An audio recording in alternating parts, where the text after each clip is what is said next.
So, Doc, what do you make of that one? That was called a win, really. It was a grind out. We didn't have our stuff. We didn't do a lot of things right. A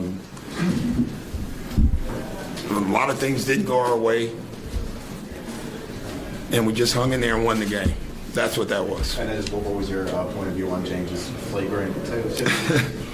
I didn't think any of them were anything, but they called them. And, listen, I told our guys, you could see it early on, there's a lot of extracurricular activity going on our way. But you're up 2-0. What do you expect?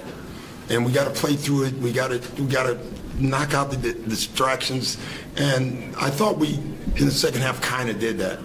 But it's a good lesson for us because there were so many guys struggling and to me, getting inside themselves instead of just grind, just hang around. That's all I kept saying, just hang around. Get out of your heads. I use a whole timeout to them and get out of our heads. And I thought we did that down the stretch, executed down the stretch, got great shots, moved the ball, play right.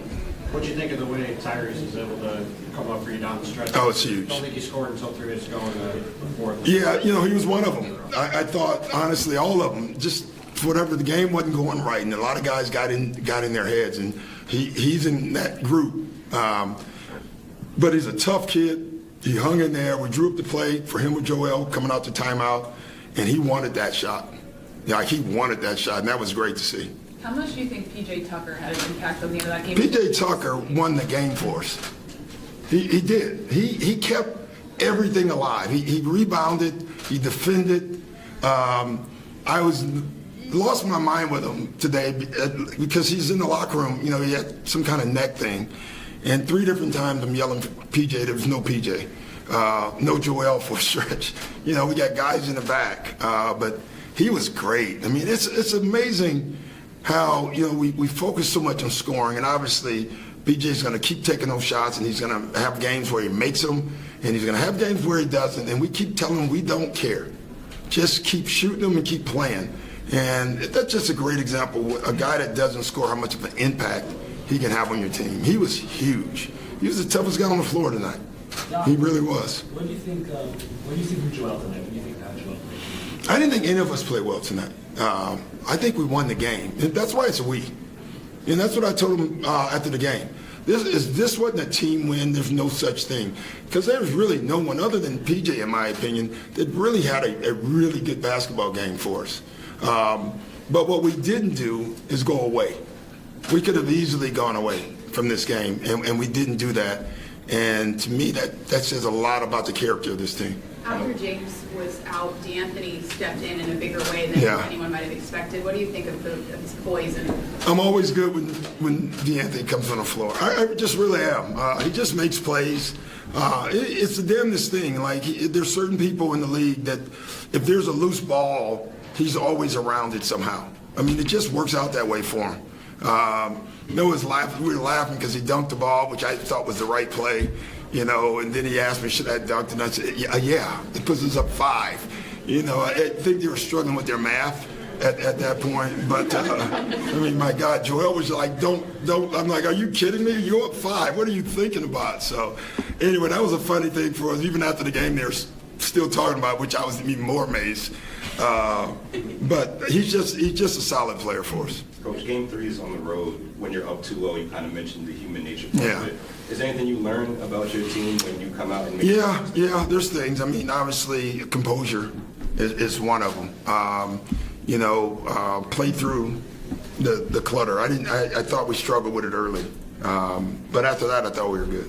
After the incident in the first quarter, were you concerned at all that you were going to lose Joel? I never looked up. I swear to God, I didn't want to look up. To this point, I've yet to see it. The game was not going well, and so I'm not superstitious, but I swear, I never looked up. I hadn't seen it yet because I thought the way this thing is going, anything can happen. After those tempers flared, what do you say to him and to the team? Just keep our head. I kept saying that to our guys, because that's what they're going to do, and you have to play through it, I don't like it, guys do things, and then if you react, you get the penalty. Doc, Draymond Green.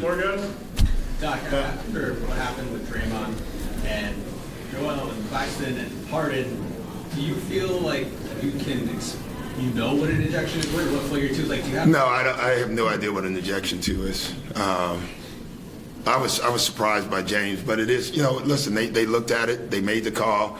You just have to live with it. The officials are trying to get it right too. They have those 3+ people in Secaucus, and they saw enough. I haven't really seen it. That one, that was the one. Maybe I shouldn't have looked. That was the one I looked up at, and I didn't think. I told Tony, come on. I was surprised by it, but it is what it is, and clearly they saw enough. They have 1,000 angles that we don't have, so you just got to live with it. What was different about James getting to the rim today, where he had a lot more success in the first? Space. We did a great job early on of creating space for him and him attacking. Also thought he did it quicker. Low clock is easy to help, but he did it. If you look at those early ones, there were 18, 17 seconds on the clock. When he goes down the hill now, and if you help, he can pass. So I thought that's a good thing for us that we've seen that now. Doc, I came in a little late. I heard you talking about this game, but you played in the 80s and the 90s when it was rough. Have you ever been a part of a game like this? I mean, with the ejections and yeah. I played for the Knicks. Go watch Phoenix Knicks. But there was 2 people ejected at different times. And there were 7 people ejected. And I was one of them. I don't know why they threw me out to this day, but anyway, I'm not over that one. No, but it was. And listen, the game was mucky. It just was. And it was a hard game to officiate. Doc, the last couple of games have both been defensive slugfest. Yeah. How did you feel about how you guys played on defense? I loved it overall. I thought early on, in the beginning of the third, we were horrible defensively. That was the one stretch. But I thought switching back and forth to zone out of timeouts was really effective for us tonight again. I thought our switching was good.